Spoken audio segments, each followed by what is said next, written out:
انسان 14 ارب سال پر محیط کائناتی کیلنڈر پر سب سے آخری لمحات میں ظاہر ہونے والی مخلوق ہے۔ جدید تحقیقات کے مطابق موجودہ انسان کے آثار 3 لاکھ سال پہلے تک ملتے ہیں، جبکہ انسان سے ملتے جلتی مخلوقات کے آثار کئی ملین سال تک پیچھے کی طرف ملتے چلے جاتے ہیں۔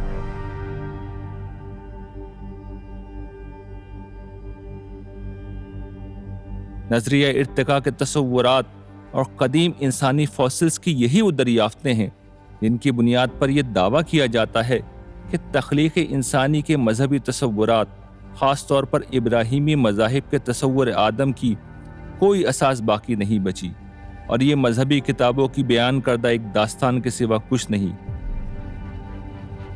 اس سے کہیں آگے بڑھ کر یہ بات کہی جاتی ہے کہ نظریہ ارتقاء نے خدا کے تصور ہی کو ختم کر دیا ہے، مگر کیا واقعتاً ایسا ہی ہے؟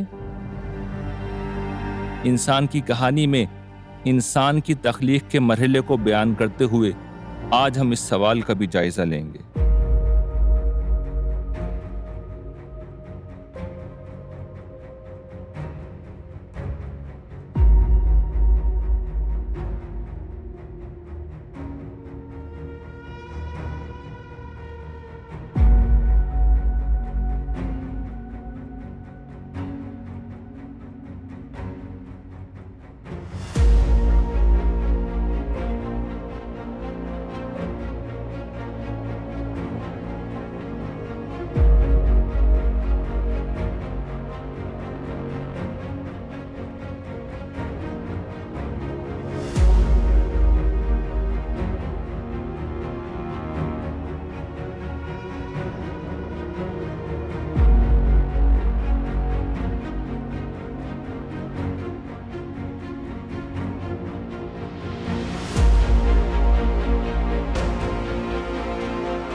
قرآن مجید میں انسان کی تخلیق کے حوالے سے کئی مقامات پر یہ بات واضح کی گئی ہے کہ اللہ تعالیٰ نے انسان کو مٹی سے پیدا کیا۔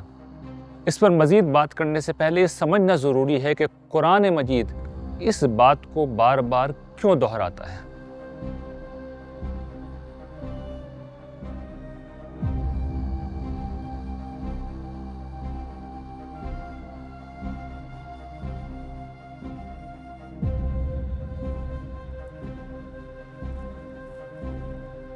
اس کی وجہ منکرین کا یہ اعتراض تھا کہ اللہ تعالیٰ ان مردوں کو کیسے زندہ کر سکتے ہیں جو مر کر مٹی میں مل چکے ہیں۔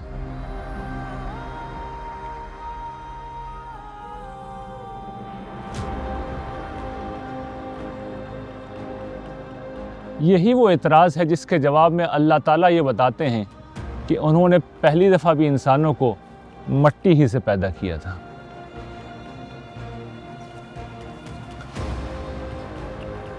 منہا خلقناکم وفیہا نعیدکم ومنہا نخرجکم تارۃ اخری۔ ہم نے اسی زمین سے تم کو پیدا کیا ہے، ہم اسی میں تم کو لوٹائیں گے اور اسی سے تم کو دوبارہ نکال کھڑا کریں گے۔ قرآن مجید اپنے اس دعوے پر لوگوں کا تعجب دور کرنے کے لیے انہیں سمجھاتا ہے کہ تم نے انسانوں کو مٹی سے پیدا ہوتے ہوئے تو نہیں دیکھا، مگر نئے انسانوں کو تو ہر روز پیدا ہوتے ہوئے دیکھتے ہو۔ انسان رحم مادر میں اپنے ابتدائی مراحل میں ایک قطرہ آب اور پھر خون کے لوتھڑے اور گوشت کی ایک ایسی بوٹی کی شکل میں ہوتے ہیں جن کو دیکھ کر سوچا بھی نہیں جا سکتا کہ یہ چیزیں انسان بن سکتی ہیں، مگر تمہاری آنکھوں کے سامنے یہ معجزہ ہو جاتا ہے کہ یہ قطرہ آب، یہ خون کا لوتھڑا اور یہ گوشت کی بوٹی ایک مکمل جیتا جاگتا انسان بن جاتا ہے۔ قرآن مجید اس چیز کو بیان کر کے سمجھاتا ہے کہ جو ہستی روزانہ رحم مادر سے لاکھوں انسان پیدا کر دیتی ہے، وہ مٹی میں دفن انسانوں کو ان کی قبروں سے اٹھا کر کیوں نہیں کھڑا کر سکتی، جنہیں پہلی دفعہ بھی اس نے مٹی ہی سے پیدا کیا تھا۔ قیامت اسی دن کا نام ہے جب مردوں کو ان کی قبروں سے اٹھایا جائے گا۔ اسی مناسبت سے اسے روز قیامت کہا جاتا ہے۔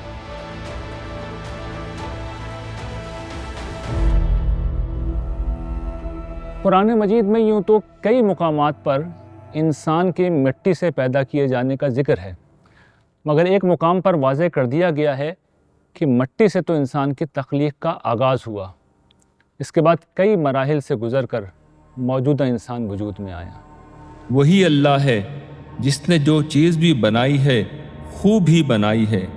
انسان کی تخلیق کا آغاز اس نے مٹی سے کیا، پھر اس کی نسل حقیر پانی کے خلاصے سے چلائی، پھر اس کے نوک پلک سنوارے اور اس میں اپنی روح میں سے پھونک دیا، اور تمہارے سننے کے لیے کان اور دیکھنے کے لیے آنکھیں اور سمجھنے کے لیے دل بنا دیے۔ تم کم ہی شکر گزار ہوتے ہو۔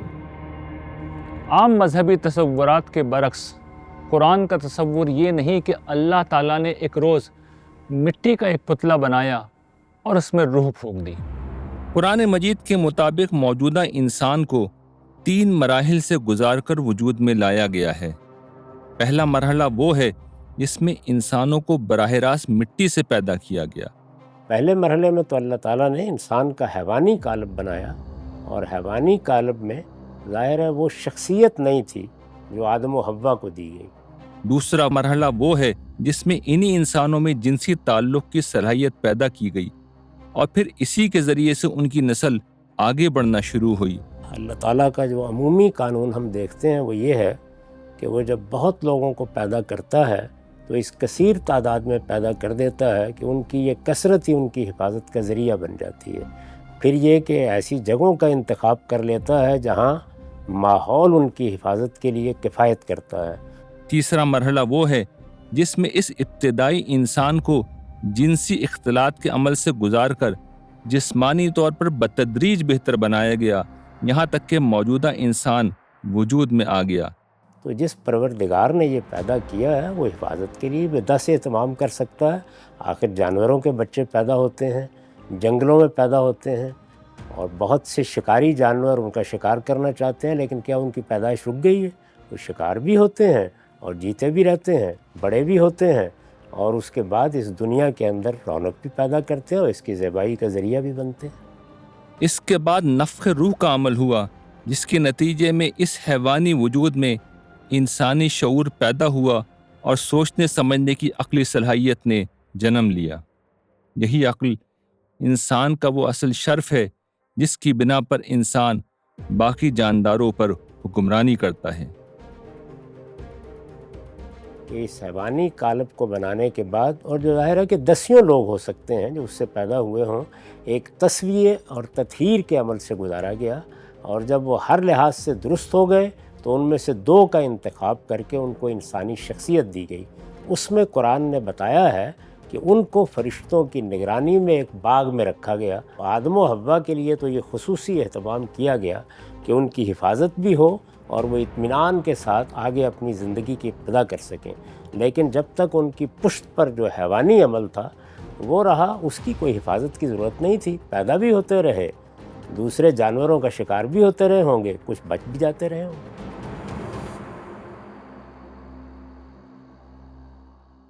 قرآن مجید کے بیان کی 2 بڑی اہم اور بنیادی خصوصیات ہیں۔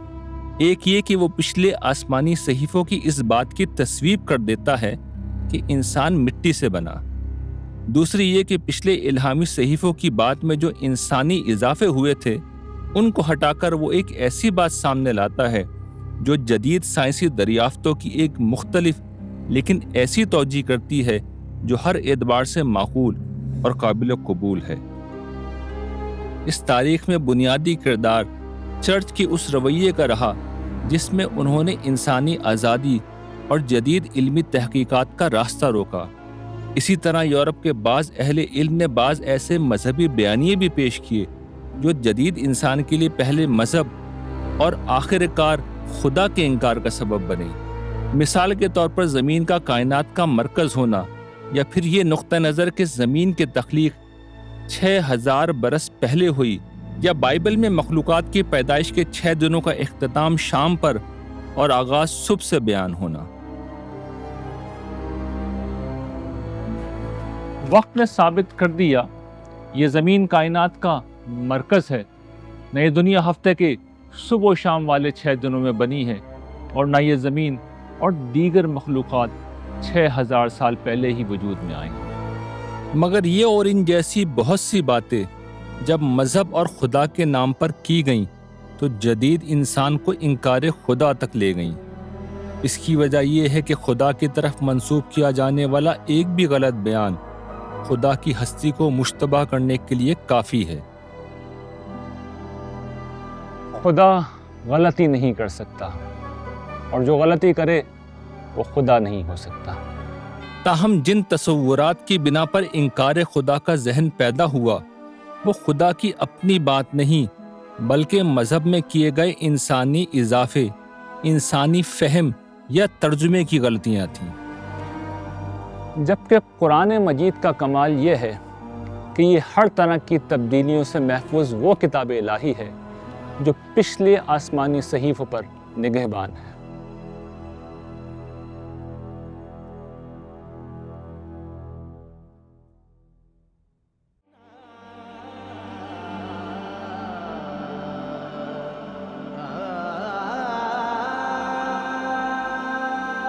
قرآن کریم کا کوئی بیان بھی کسی مسلمہ علمی حقیقت سے نہیں ٹکراتا۔ یہی قرآن مجید دنیا میں خدا کے نام پر موجود واحد کتاب ہے جو اپنی اصل شکل اور الفاظ میں موجود ہے، اور اسی بنا پر خدا کی بات جاننے کا واحد مستند ذریعہ ہے۔ یہاں اس حقیقت کا سمجھنا بھی ضروری ہے کہ یہ سائنس کا دائرہ کار ہی نہیں کہ وہ خدا کے وجود کا انکار کرے۔ اس بات کا مطلب یہ ہے کہ کسی لیبارٹری میں کوئی تجربہ یا کوئی حسی مشاہدہ ایسا پیش نہیں کیا جا سکتا جو خدا کے وجود کی تردید کر دے۔ حقیقت یہ ہے کہ انکار خدا کی کوئی سائنسی بنیاد نہیں۔ سائنس نے صرف اسباب و علل اور قوانین فطرت کی وہ دنیا دریافت کی ہے جو مادی دنیا میں کار فرما ہے۔ یہ نہیں بتایا کہ ان اندھے بہرے قوانین اور بے شعور اسباب و علل کو کس نے مرتب کیا، کس نے ان کو اس کائنات میں بامعنی نتائج نکالنے اور بامقصد تخلیقات کو جنم دینے کے لیے استعمال کیا۔ حقیقت یہ ہے کہ خدا کا انکار صرف اس وقت کیا جا سکتا ہے جب خدا کے نہ ہونے کے ناقابل تردید دلائل پیش کر دیے جائیں۔ موجودہ انسانی علم کسی معقول آدمی کو اس بات کی اجازت نہیں دیتا۔ اس بات کو کارل ساگان نے اپنی ذات کے حوالے سے اس طرح بیان کیا تھا: I am not an atheist. An atheist is someone who has compelling evidence that there is no Judeo-Christian Islamic God. یعنی میں ملحد نہیں ہوں۔ ملحد تو وہ ہوتا ہے جس کے پاس ابراہیمی مذاہب کے خدا کے نہ ہونے کے قطعی ثبوت پائے جائیں۔ دنیا کی نصف سے زائد آبادی ابراہیمی مذاہب کی پیروکار ہے اور بنیادی دینی تصورات یعنی توحید، رسالت اور آخرت میں بڑی حد تک متفق ہے۔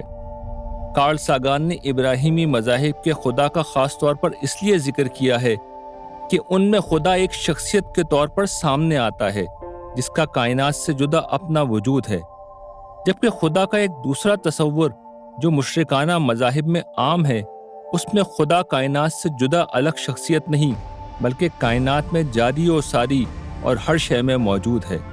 کارل ساگان کے پاس انکار خدا کے مسلمہ علمی دلائل نہ تھے، اس لیے وہ ملحد نہیں بنے، مگر وہ خدا کو مانتے بھی نہیں تھے کیونکہ ان کے خیال میں خدا کے ہونے کے حق میں کوئی ثبوت نہیں پایا جاتا۔ لیکن ہمیں یقین ہے کہ اگر قرآن مجید کا استدلال ان تک پہنچ جاتا تو ان جیسا خالص سائنسی ذہن رکھنے والا شخص اپنے نقطہ نظر پر نظر ثانی ضرور کرتا۔ سائنس کو انکار خدا کی وجہ سمجھنا ایک غلطی تھی۔ اس غلطی کا آغاز اس وقت ہوا جب دور جدید کے آغاز پر مغرب میں مذہب کے خلاف رد عمل پیدا ہوا۔ مذہب کو اصولی طور پر رد کر دینے کی راہ میں حیات و کائنات کے حوالے سے دو بنیادی رکاوٹیں حائل تھیں۔ پہلی یہ کہ زندگی کی جو گوناگوں انواع ہمیں کرۂ ارض پر نظر آتی ہیں، خدا کی ہستی ان کی واحد توجیہ تھی۔ یہی خدا منظم قوانین سے آراستہ اس کائنات کے وجود کی بھی تنہا توجیہ ہے جو ہمیں اپنے ارد گرد پھیلی ہوئی نظر آتی ہے۔ یہی وہ پس منظر ہے جس میں گاڈ آف دا گیپس کا تصور ابھرنا شروع ہوا۔ مطلب اس کا یہ تھا کہ خدا کو ماننے کی علمی اساس بس وہیں تک ہے جہاں سائنس کسی مظہر کی توجیہ نہ کر سکے۔ جیسے جیسے سائنس مظاہر کائنات کی توجیہ کرتی جائے گی، خدا کی ضرورت ختم ہوتی چلی جائے گی۔ جیسے نظریہ ارتقاء نے حیات و کائنات میں سے حیات کی توجیہ کا مسئلہ بظاہر حل کر دیا، اسی طرح آج کل اس بات کی بہت کوششیں ہو رہی ہیں کہ عدم سے کائنات کے وجود میں آنے کی کوئی خودکار سائنسی توجیہ بیان کر دی جائے تاکہ خدا کو ماننے کی اس دوسری بنیاد سے بھی جان چھوٹے۔ اس پورے طرز فکر میں ایک بنیادی غلطی ہے، وہ یہ کہ جب سائنس یہ بتاتی ہے کہ فلاں کام کیسے اور کن قوانین کے تحت ہو رہا ہے تو یہ سمجھا جاتا ہے کہ اب خدا کو ماننا ضروری نہیں رہا۔ حالانکہ سائنسی علم سے خدا کی نفی نہیں ہوتی، اس کا طریقہ کار ہمارے علم میں آ جاتا ہے۔ سائنس کا دائرہ کار صرف یہ بتانا ہے کہ کائنات میں کوئی مظہر کس طرح وقوع پذیر ہو رہا ہے۔ خدا کا تصور سائنسی بنیادوں پر صرف اسی وقت ختم کیا جا سکتا ہے جب یہ بتا دیا جائے کہ مادہ اپنے اندر یہ قدرت اور علم رکھتا ہے کہ وہ کسی خارجی مداخلت کے بغیر خود وجود میں آ سکے، کائنات میں کار فرما حیرت انگیز قوانین کو بنا سکے، مادے سے حیات اور حیات سے انسان جیسی غیر معمولی ہستی کو جنم دے سکے۔ موجودہ سائنس ایسی کوئی بات نہیں بتاتی۔ اس پر تفصیلی گفتگو انسان کی کہانی کے دوسرے سیزن میں کی جائے گی۔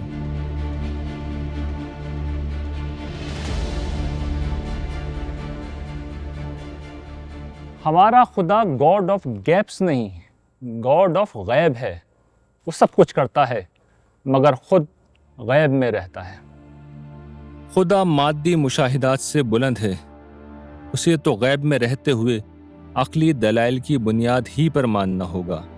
یہ اللہ کی کتاب قرآن مجید کا پہلا مطالبہ ہے۔ دور جدید میں انکار خدا ایک عقیدہ بن گیا ہے اور ارتقاء کو اس عقیدے کی بنیاد سمجھا جاتا ہے، مگر جیسا کہ ہم نے واضح کیا کہ ارتقاء یا کوئی اور نظریہ کسی مظہر کی قابل فہم سائنسی توجیہ کر بھی دے تب بھی اس سے انکار خدا لازم نہیں آ جاتا۔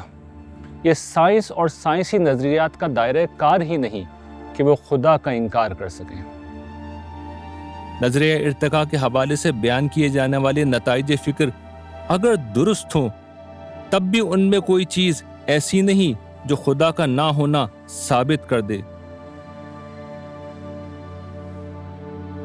ہو سکتا ہے کہ خدا نے اسی طرح عام مخلوقات کو زمین پر پھیلایا ہو جیسے نظریہ ارتقاء میں بیان کیا گیا ہے۔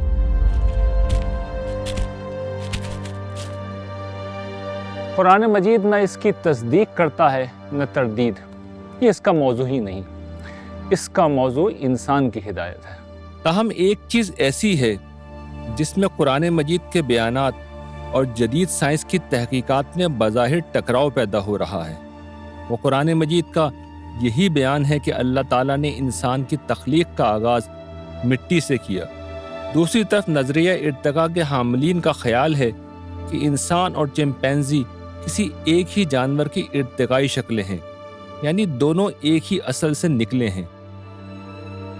یوں نظریہ ارتقاء کے مطابق انسان کسی بندرنما جانور کی ارتقاء شدہ ایک شکل ہے جو لاکھوں برس میں ماحولیاتی تبدیلیوں کے زیر اثر بدل تو ہوا نوع انسان کی شکل میں ڈھل گیا۔ یہ کوئی آنکھوں دیکھی حقیقت نہیں بلکہ بعض مشاہدات کی بنیاد پر نکالا گیا ایک نتیجہ ہے۔ ان مشاہدات کی ایک مثال انسان سے ملتے جلتے بہت سے فوسلز اور ڈھانچے ہیں جن کا زمانہ موجودہ انسان کے ظہور سے قبل کا ہے اور جن کے متعلق خیال ہے کہ وہی چمپینزیز وغیرہ کی بھی ابتدائی شکلیں تھیں۔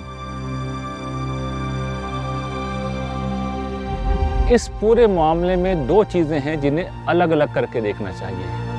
ایک فوسلز کا ریکارڈ جو ایک مسلمہ حقیقت ہے، دوسرا ایک نتیجہ یعنی انسان جانوروں سے وجود میں آئے ہیں۔ یہ ایک فلسفیانہ نتیجہ ہے جو انسانی فہم ہے، اور چونکہ انسانی فہم ہے اس لیے غلط بھی ہو سکتا ہے۔ ایک اوپینین یہ ہے کہ ارتقاء ہی کے طریقے پر اللہ تعالیٰ نے تخلیق کیا ساری کائنات کو، تو وہ کریشنزم کو ایوولوشن کے ساتھ نتھی کر دیتے ہیں۔ ایک دوسری رائے یہ ہے کہ آدم جو پیدا ہوئے وہ تو مٹی سے پیدا ہوئے، لیکن خود انسان کے اندر ارتقاء ہوا ہے۔ ایسا نہیں ہوا کہ پرانی اسپیشیز سے تبدیل ہوتا ڈیولپ ہوتا وہ انسان بن گیا ہو، بلکہ وہ انسان مٹی سے ڈائریکٹ پیدا ہوا اور پھر کچھ مراحل سے گزر کر وہ اس قابل ہوا کہ موجودہ انسان بن جائے۔ یہ ایوولوشن کی جو فاسلز کی ڈسکوریز ہیں ان کو ایکسپلین کرنے کا ایک سلوشن تو بنتا ہے کہ جو نیاندرتھالز تھے یا اس طرح کے دوسرے انسانی اقسام تھیں وہ ایکسپلین ہو جاتی ہیں کہ پہلے شروع میں انسان ہی بنائے گئے لیکن وہ مکمل انسان نہیں تھے، اور پھر ایک اسٹیج پہ آ کر جس کو تسویہ کا نام دیا جاتا ہے، میرے استاد گرامی کی یہ رائے ہے، تو وہ پھر تسویہ کے مراحل میں آ کر پھر آدم اور حوا کو اللہ تعالیٰ نے انسانوں کے لیے چن لیا۔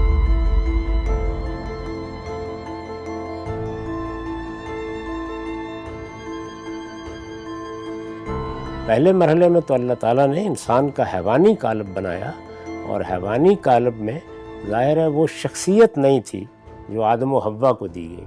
میں نے یہ بتایا ہے کہ اس حیوانی قالب کو بنانے کے بعد، اور جو ظاہر ہے کہ دسیوں لوگ ہو سکتے ہیں جو اس سے پیدا ہوئے ہوں، ایک تسویہ اور تطہیر کے عمل سے گزارا گیا، اور جب وہ ہر لحاظ سے درست ہو گئے تو ان میں سے دو کا انتخاب کر کے ان کو انسانی شخصیت دی گئی۔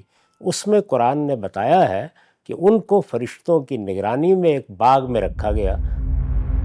قرآن مجید کا بیان پہلی چیز کے ہرگز خلاف نہیں، بلکہ جس وقت قرآن مجید یہ کہہ رہا ہے کہ ابتدائی انسان مختلف مراحل سے گزر کر موجودہ انسان کی شکل کو پہنچا، تو گویا وہ فاسلز کے اس ریکارڈ کی تائید ہی کر رہا ہے۔ جہاں تک دوسری بات کا تعلق ہے کہ انسان کسی حیوانی نوع سے تبدیل ہو کر وجود میں آنے والا ایک ترقی یافتہ جانور ہے، یہ بات قرآنی بیان کے خلاف ہے، مگر یہ کوئی مسلمہ حقیقت نہیں، محض ایک اندازہ ہے جسے ملحدین ایک مسلمہ حقیقت کے طور پر پیش کرتے ہیں۔ اس لیے جو چیز قرآن کے خلاف ہے وہ کوئی مسلمہ سائنسی حقیقت نہیں، بلکہ کچھ مشاہدات کی بنیاد پر کیا جانے والا ایک انسانی قیاس ہے۔ حقیقت وہی ہے جو عالم کے پروردگار نے بیان کی ہے، اور جو فاسلز کے ریکارڈ کی ایک دوسری معقول توجہ بھی ہمارے سامنے رکھ دیتی ہے۔ قرآن مجید کے مطابق انسان پہلے ہی دن سے انسان کے طور پر پیدا ہوئے، گرچہ ان کا ابتدائی قالب موجودہ انسان سے بہت مختلف تھا۔ پھر رفتہ رفتہ یہ قالب بہتر ہوا اور موجودہ انسانوں کی شکل میں آ گیا۔ قرآن مجید کے اس بیان کی روشنی میں یہ فاسلز ان ابتدائی انسانوں کے ہیں جو براہ راست مٹی سے پیدا ہو رہے تھے یا بعد میں جنسی ملاپ سے آگے بڑھے، یعنی یہ موجودہ انسان سے پہلے کے انسانوں کے ڈھانچے ہیں۔ انسان کے بندروں جیسی کسی مخلوق سے پیدا ہونے کے حق میں دوسری بات یہ کہی جاتی ہے کہ انسانوں اور چمپینزیز کا جین بے حد قریب اور باہم مشابہ ہے، مگر سوال یہ ہے کہ اس کے لیے جینز پر تحقیقات کی کیا ضرورت ہے؟ انسان کا تو پورا قالب ہی حیوانی ہے۔ ہمارا خون، دل، گردے، پھیپھڑے اور تمام اعضاء حیوانی ہیں۔ یہ بات بالکل ممکن ہے کہ جس وقت اللہ تعالیٰ نے پہلی دفعہ انسان کا حیوانی قالب مٹی سے اٹھایا ہو تو اس وقت اس کی تخلیق کے لیے انسانوں سے ملتے جلتے اور پہلے سے موجود کسی حیوان کا جین استعمال کر لیا ہو۔ اس میں کیا چیز خلاف علم و عقل ہے؟